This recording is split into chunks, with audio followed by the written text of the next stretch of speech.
Linda Hazard was a leader. She was a speech maker. She commanded attention wherever she went. I mean, if she was somebody today, she'd be a household name. She'd be a superstar today. Dr. Hazard, I mean, it is the perfect name for a woman who perpetrates this type of crime. A doctor named Hazard. I mean, it's perfect. When crime writer Greg Olson moved to Olalla, Washington, he found the perfect subject. Turn-of-the-century medicine, quackery, greed, everything that you would ever imagine that you think is contemporary to today was going on back then, of course. And it happened here in Nowheresville.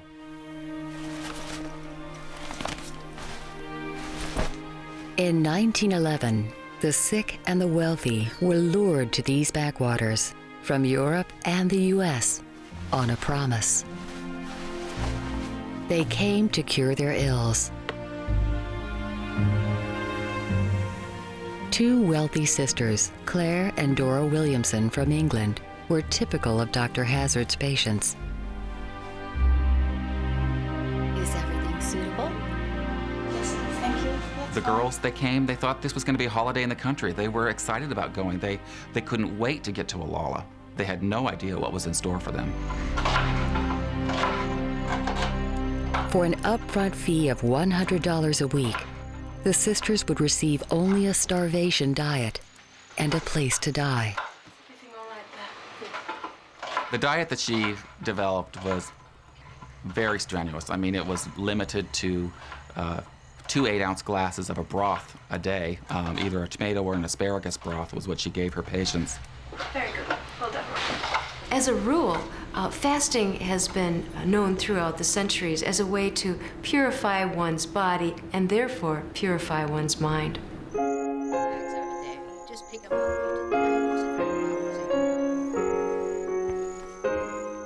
There is no medical benefit to starving. Starvation causes death. Common sense should have warned patients off the treatment within days, but Dr. Hazard's power usually prevailed. The power of her mind and the power of her conviction was intoxicating for people. I mean, people would listen to her, and you could not help but believe what she was saying.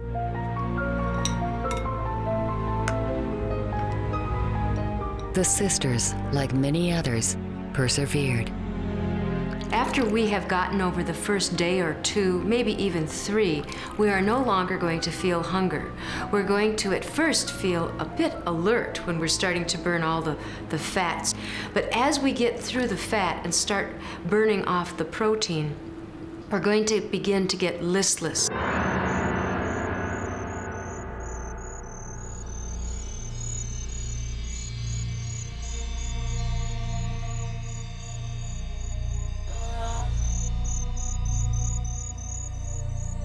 I think Dr. Linda Hazard was a serial killer, and a sadistic one at that.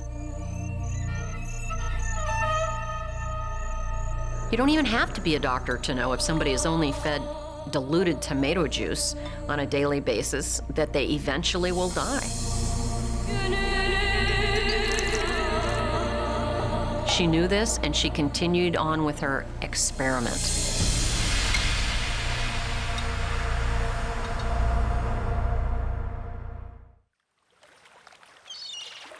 Dr. Linda Hazard's dietary experiments are remembered to this day. I didn't know what a concentration camp was till after World War II, and then I saw pictures of it, and that's what those people looked like. As a little girl, 80-year-old Lucienne Pendarvis had some frightening visitors. Escapees from the Hazard Clinic. My mother used to feed them. Because they had to go right by her door, and she couldn't stand it. She would give them something to eat. They were just skin and bone, and their clothes just hung on them. Their eyes were sunk in, and they used to, we have what's called huckleberries here, and they would just strip those in the fall. Any kind of berry there was out there, they were eating it. First, our immune systems are going to start to malfunction. And along with that, we're going to have this profound weakness. And then eventually, we're not going to be able to maintain our blood pressure.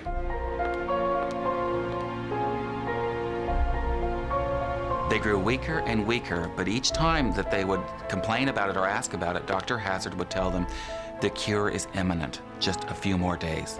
Hang on just a bit longer, and you'll have perfect, robust health. It'll just come in an instant.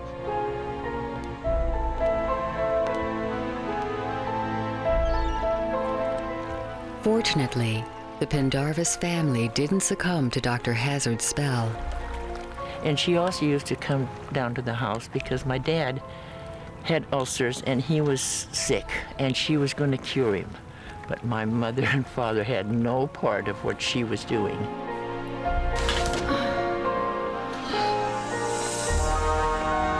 Claire and Dora Williamson consumed only broth for 2 whole months. Dr. Hazard's allure was finally overtaken by the will to live. Claire knew, this is my last chance. If I don't get out of here, I'm gonna die. And if I die, my sister's going to die. So Claire, somehow, we don't know how she even had the strength, somehow she crawled out of that attic and got out there to the woods and made it halfway down the hill before she realized she could go no further. Feeble and disoriented, Claire's escape was short-lived. Claire! But when she heard Dr. Hazard's voice, it just like a spell, something came over her and she realized, I can't fight this. Unfortunately for Claire, there'd be no saving her.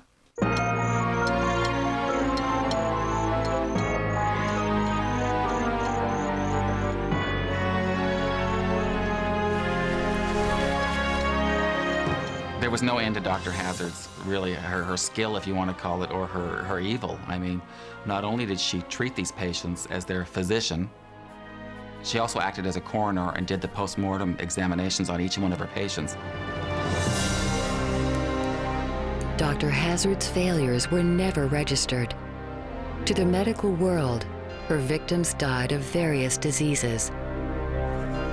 The fact that the patient weighed less than 50 pounds was never on the certificate. It was always cirrhosis of the liver or something like that would be listed as a cause of death. Today, the Doctor's House of Cruelty still stands. Its secrets not altogether lost. You know, in this house, right here in this very spot, she was involved in actually cooking or preparing something. And so it's a strange feeling knowing that you're part of history living here in this house. The original bathtub is in there, and so apparently that's where she performed autopsies, in that bathtub. The Jones family think they may be sharing this place with Dr. Hazard's victims. It's funny, sometimes you'll be standing here washing dishes and it just out of the corner of your eye, it's like there's a face just right there in the corner of the window. And so you'll look up and there's nobody there.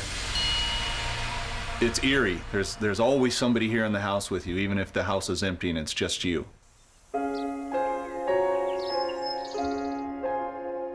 But Claire Williamson's death was a turning point in Dr. Hazard's career.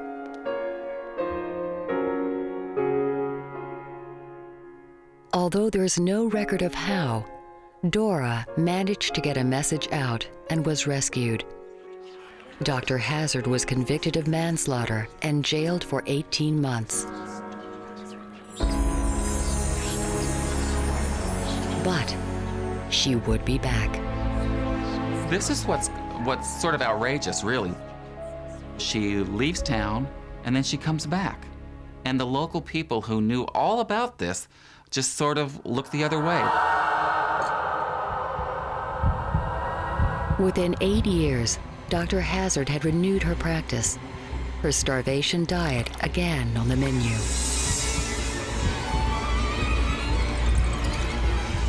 There were more deaths. The number is somewhere between 20 and 40 people, and we think some of them were disposed of here in this ravine. It's very deep. It's about probably a 100-foot drop from the house down, And, wild animals, bears, all sorts of things have been out here. Cougars, we have a lot of wildlife out here. So it's very possible if somebody was dumped down there that the body was dragged away.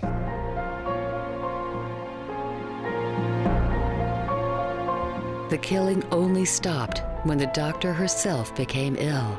Well, this is kind of sweet, really, in the end. Linda Hazard got pneumonia, and she told the world, I'm going to cure myself by using the fast. Justice came at her own hand. And she fasted for, I think, 25 days before she basically killed herself and died by her own treatment.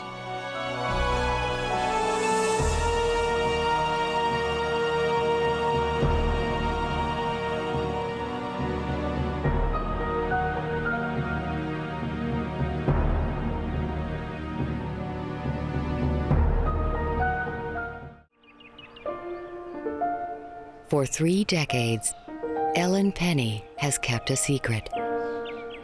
I remember every little detail about everything to do with this. Always have. Because I've relived it all my life. Over and over. Today, she wouldn't change her loving family for the world. But in 1967, her dreams were elsewhere. We may have gone on and got married like we thought we would, but he didn't get that chance. And not because God chose to take him, but because his mama did.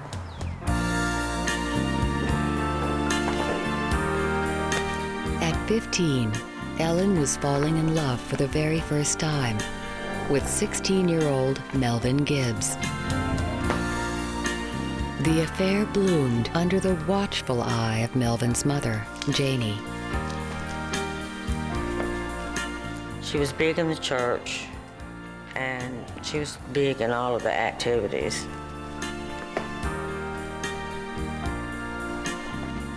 But their love would be cut short by murder.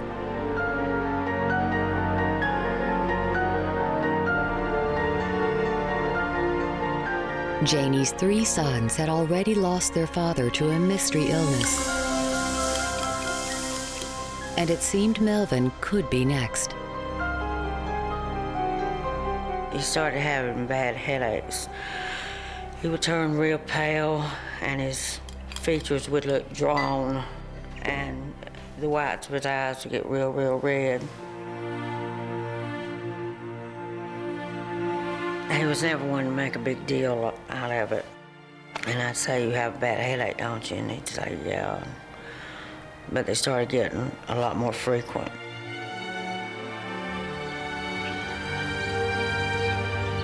Melvin's constant headaches didn't stop his blossoming relationship with Ellen.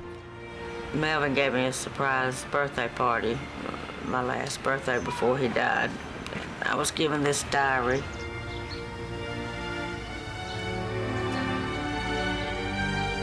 But the lovebirds' future would be confined to a box of memories.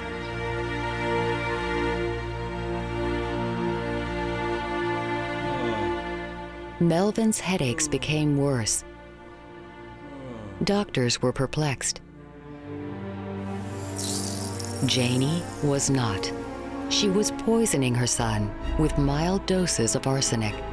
If it's given over a period of time, individuals will have a variety of symptoms, and the doctors won't diagnose it unless they think of it. They are very slowly being killed while the medical community, the physicians, are just watching to see what happens. Only 2 people knew the true story, Janie and her son. And just as I got to the door, I heard Melvin holler, "You did it. You did it." And Melvin was sitting up in the bed, looking right at her.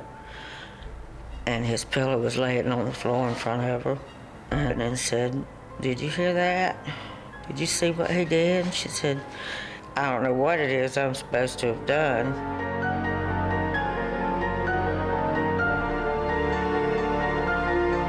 Melvin's outbursts were put down to delirium.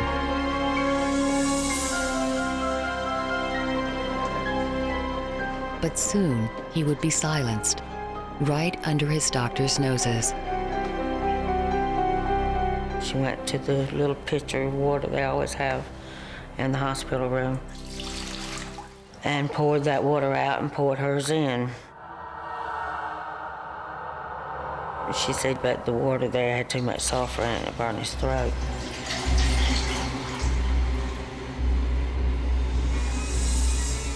In a cruel twist, Janie deceives her son's sweetheart into the final act.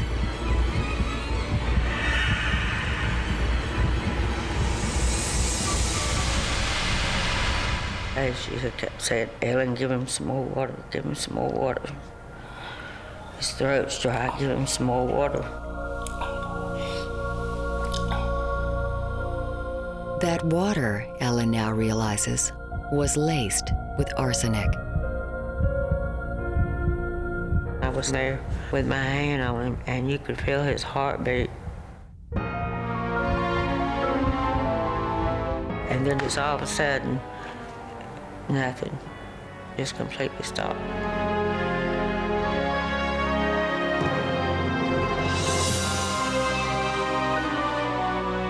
I don't really blame myself.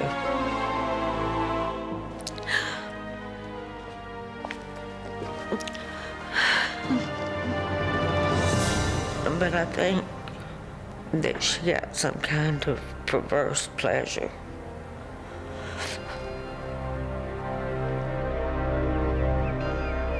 Melvin's life insurance paid handsomely, as would policies on every other member of Janie's family. Her husband, 3 sons, and a grandson. All would die of a mystery illness.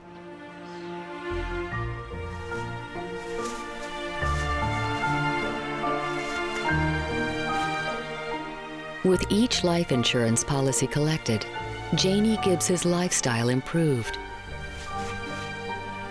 Afterwards, you hardly ever saw her in the same dress twice. She bought a new car, bought a house. Janie also shared her gains. We were building a new church, and I was told she donated $10,000, but she donated different amounts at different times. Donating the large sum of money to the church may have been a way to assuage her guilt, if she had any guilt, and it simply could have been a very calculating move to not be suspected of anything. But as her family died around her, people were suspicious. I think there was a lot of people that were starting to be suspicious, but if you're wrong, you know, this is Janie Gibbs, she's the pillar of the church. And what kind of monster are you for making an accusation like that against her? But 5 deaths in the one family proved too much for police. They exhumed the bodies for testing. Well, what we're looking at is the autopsy report on Melvin Gibbs, and this was performed on January 18th, 1968, and it happens to have been an exhumation autopsy. Now, it's important to realize that in some individuals, there will be a very minute amount of arsenic, just normally found in tissues. What was found in his liver and kidney was at least 20 times the amount normally found. The levels here are sufficient to have caused death. Janie was convicted on 5 counts of murder and sentenced to life.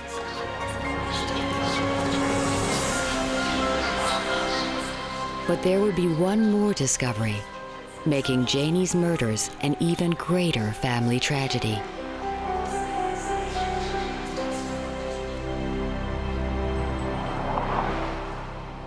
And this is the greatest tragedy. This is on par with the deaths of the people. Frank Martin was Janie Gibbs's defense lawyer. He believes his client's motivation was not for profit. He learned that before she murdered her family, Janie had a fateful appointment. Janie had gone to a doctor in Albany, Georgia, because she wasn't feeling well. The doctor diagnosed her with Lou Gehrig's disease. Lou Gehrig's disease destroys muscle control. It's always fatal. Janie went back home with her very fundamentalist beliefs. She decided she would send her husband, her children and grandchildren on to heaven in advance because she knew she was going to die, and she was just going to send them ahead so they'd all be reunited in heaven.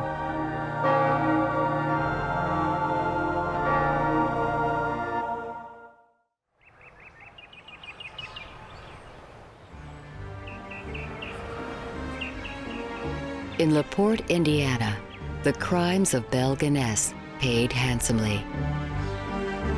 When they tried to tally up how much money she might have gotten, because this was all about money, they thought it was probably close to $52,000, which would have been hundreds of thousands today. We're standing at the grave of Andrew Helgeline. He was the last male victim that Belle killed here. As Norwegian Torget Sturseth pays respect to his countrymen, he struggles to find forgiveness. Everybody has to be forgiven, but you can't forgive what she really did to those men. She had to be sick or mentally ill in a way, I don't know.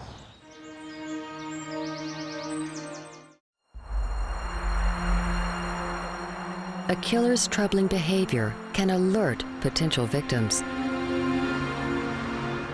But for some unfortunate citizens of Vienna, Austria, there were no such clues. The motivation was obscure, the location unusual, the perpetrators unexpected.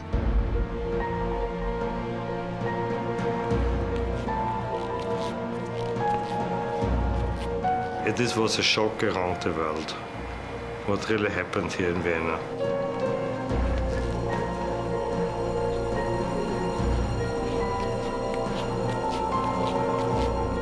Max Edelbacher heads criminal investigations in Vienna's South District. In 1989, he and his team were called to the Lyons General Hospital. This is one of the largest hospitals, especially dealing with very elder people. In the preceding 3 years, an alarming number of elderly patients were dying in just one wing, Pavilion 5. Investigators soon found out why. It's so terrible because you never would expect in a hospital that this is a murder station. No?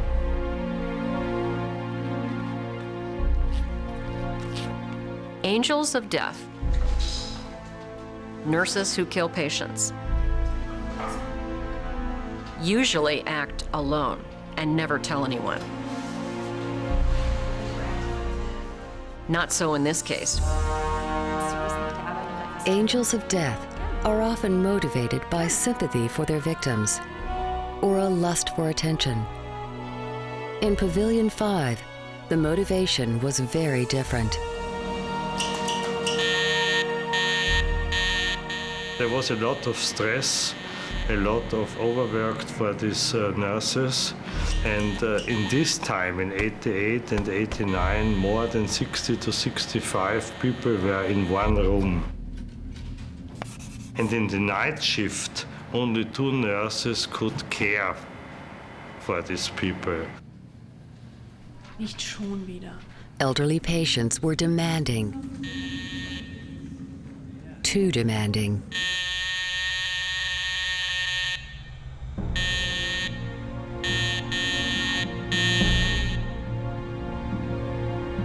They have an alarm next to their bed, and they were using this alarm each 5 or 10 minutes. For one group of nurses, the solution was eternal silence. Ich hatte noch keine 5 Minuten Pause.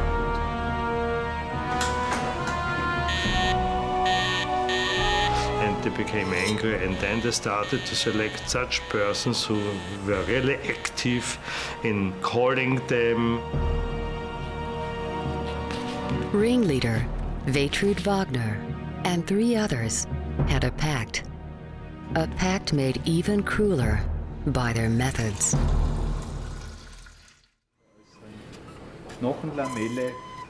In Vienna, Austria, forensic scientist Professor Johann Mislewitz would uncover one of his country's worst serial murders and the unusual murder weapon, water.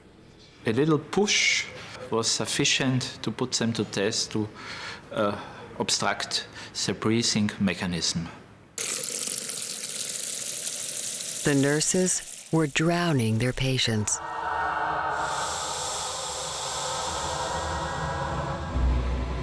Well, they brought the victim into a comfortable position for them.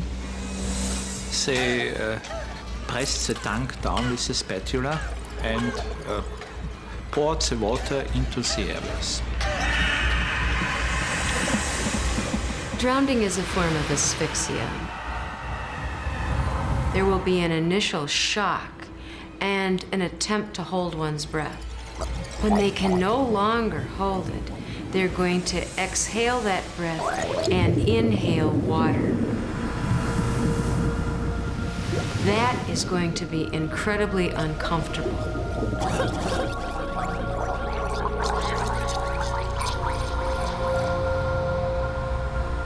They say about 45 to 60 minutes it took the patients to die.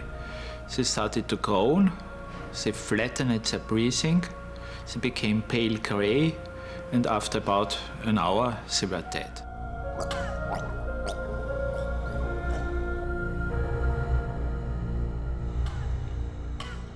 The technique should have defied suspicion.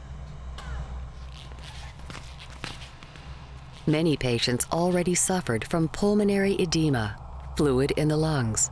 That was assumed by them that they could get away with it because you can't distinguish between liquid from pulmonary edema and liquid from tap water.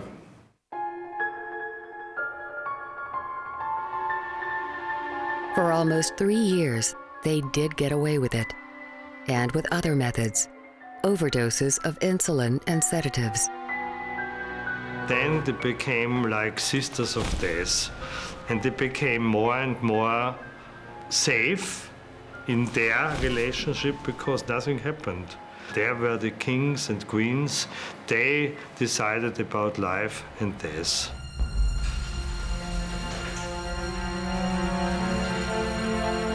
Although the nurses would cite their motivation as frustration, the scale and daring suggests another factor to criminal profiler Candice DeLong. I think what it has to do is the risk. Can I do this horrible thing? Can I cross this line society says if I cross, it's all over for me, right in front of other people and get away with it? And that thrill, that extra risk, is why they do it. The killing might have continued had the nurses not been so proud. Bragging is a common behavior that we see on the part of serial killers, in particular sadistic serial killers. And in particular, when you have a group of them together, they're proud of what they do.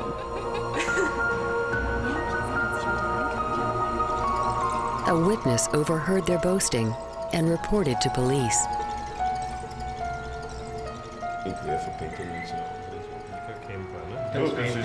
When questioned, 2 of the nurses confessed. This was very interesting with these 2 ladies, Wagner and Gruber. It was like falling stones from their shoulders or their body. They wanted to speak.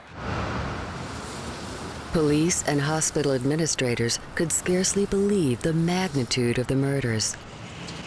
Since at first nobody wanted to accept that the problem could be so large, that the police had to investigate more than 300 cases. Exhumations and postmortems were difficult. Evidence of drowning often lost to decomposition.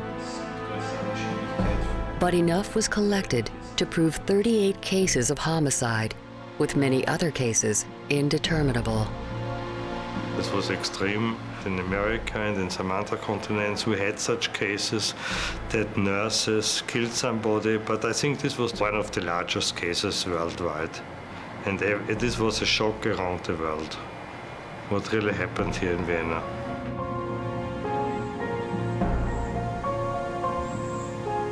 And just as rare, 4 angels of death working together.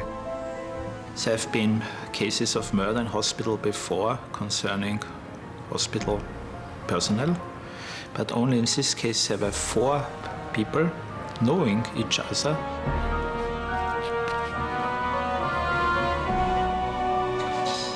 Nurses Waltraud Wagner and Irina Leidolf were convicted of multiple murders.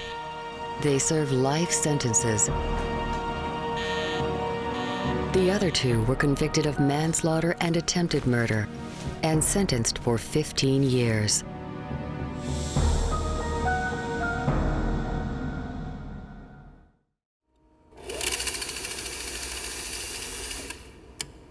In the Tulsa City Library in Oklahoma, Sherby Green confronts her demons.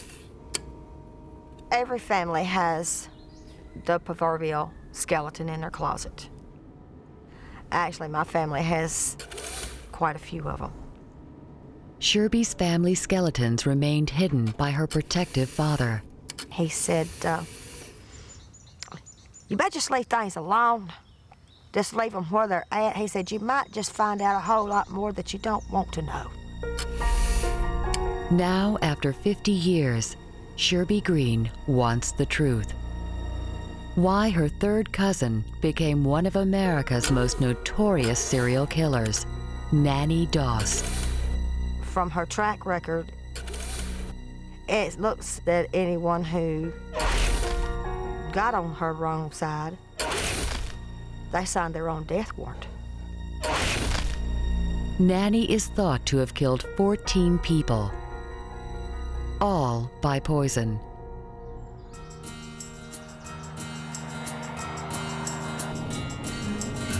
Over the next week, Sherby hopes to meet her murderous cousin, even though Nanny's been dead for 38 years.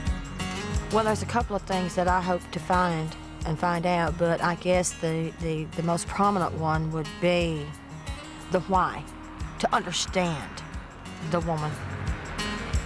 Sherby's search will take her to the darkest corners of the human mind. A killer's family has a very difficult time balancing out mentally what has happened.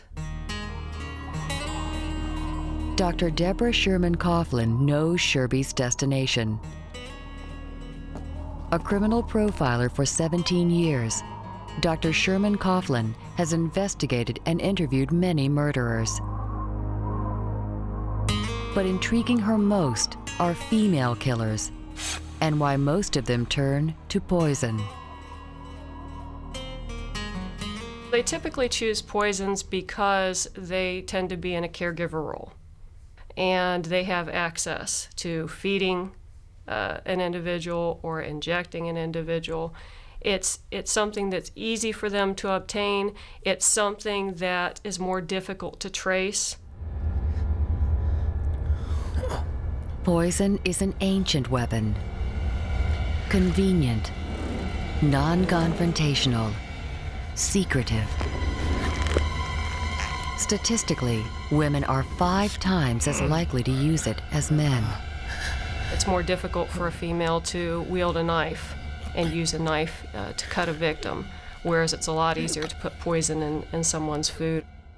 A female serial killer will choose a victim who's already helpless. They will choose young children. They will choose the elderly. They will choose sick victims. They will choose family members who are close to them. So they're choosing someone who is already somewhat under their control. From 1945 to 1954, Nanny Doss uses her kitchen to kill 4 husbands.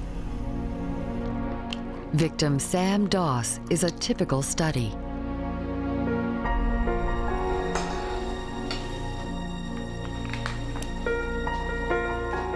I believe he was a very quiet, very strict man due to his religious beliefs. He didn't let her play the radio, wouldn't let her run the fan at night, wouldn't let her go next door to a neighbor's house and watch TV. And he just got tired of having to follow his strict house rules and decided she wanted out of it. One day, Nanny adds rat poison, available at the corner store, to Sam's favorite dessert, stewed prunes.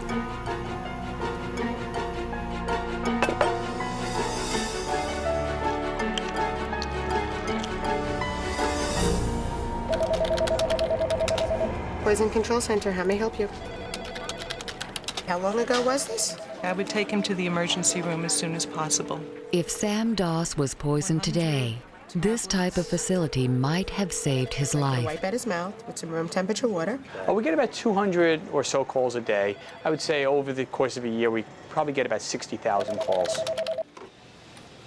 Dr. Lewis Nelson deals with accidental poisonings at New York City's Poison Control Center. Sure, go ahead. There's a lot of poisoning going on because there's a lot of chemicals out there, there's a lot of medicines out there, there's a lot of occupational exposures as well, so there is a lot of poisoning going on. Occasionally, among Dr. Nelson's cases is arsenic, the active ingredient in Nanny's rat poison. Arsenic's been used for thousands of years. It's a naturally occurring poison. It comes in rock formations and you can extract it fairly easily. It's been identified as being toxic for literally thousands of years, and it's been used over the millennium as homicidal agents to knock off powerful figures and emperors and other figures like that. Tasteless and odorless, arsenic moves quickly through the bloodstream. Within 30 minutes, Sam Doss's major organs will be contaminated. But this time, due to an overdose, Sam's body fights back. If you ingest something that irritates your stomach, what happens is that the stomach essentially contracts in reverse and squeezes from the bottom up. At the same time, the sphincter, the muscle that controls the opening and closing of the esophagus, opens, allowing the food to come from the stomach up into the esophagus and then out through the mouth. And that would be vomiting. This reflex action stops much of the poison from entering Sam's bloodstream. Although ill, he will not die.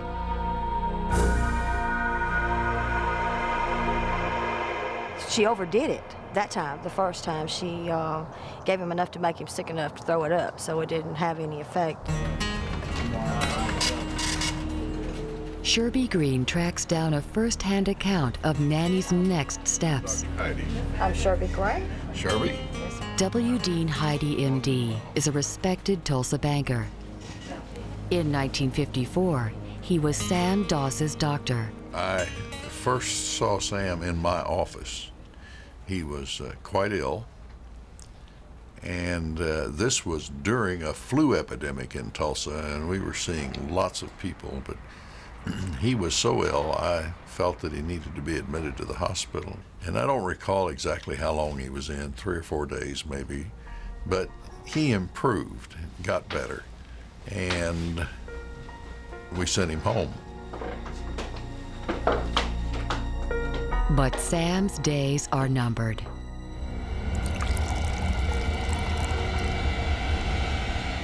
This time she measured it out and she got it right.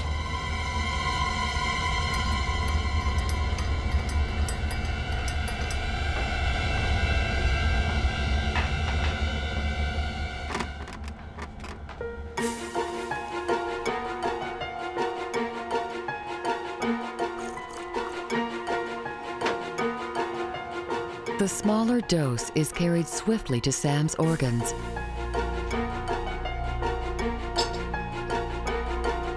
Arsenic is what's known as a multi-system toxin or a multi-organ toxin. It pretty much poisons everything.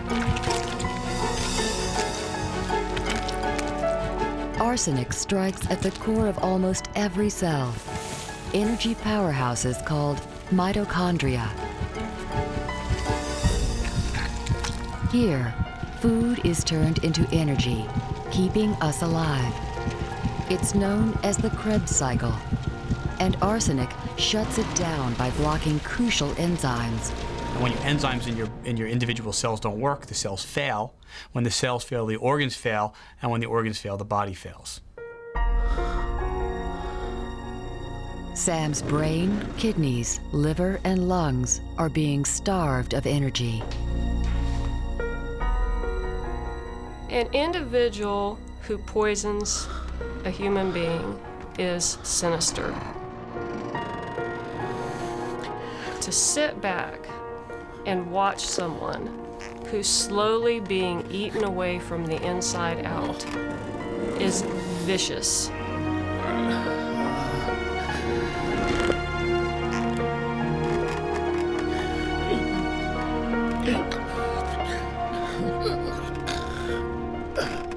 It's immoral. You have to have no conscience to sit back and watch someone, especially someone you know, slowly deteriorating in front of your eyes.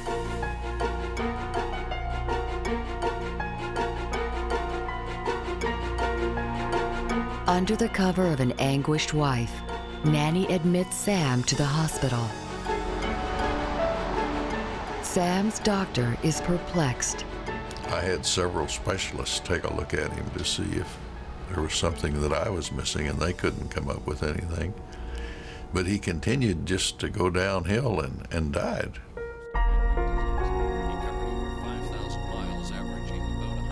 But is there anything in particular that stuck in your memory about Nanny? Well, other than she was just a real nice little old lady who played the role perfectly.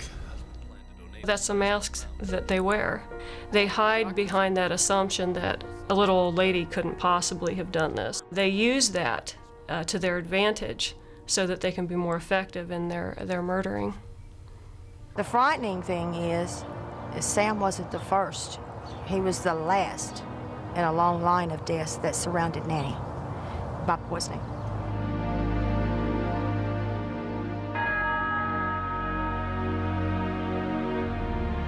"14 of Nanny's family or friends perish.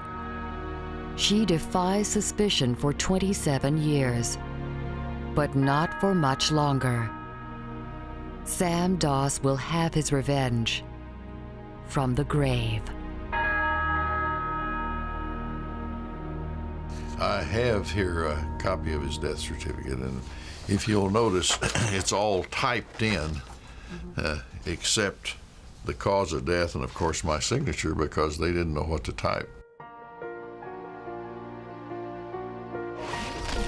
After Dr. Heidi's late revelation of arsenic poison, Nanny is arrested and charged.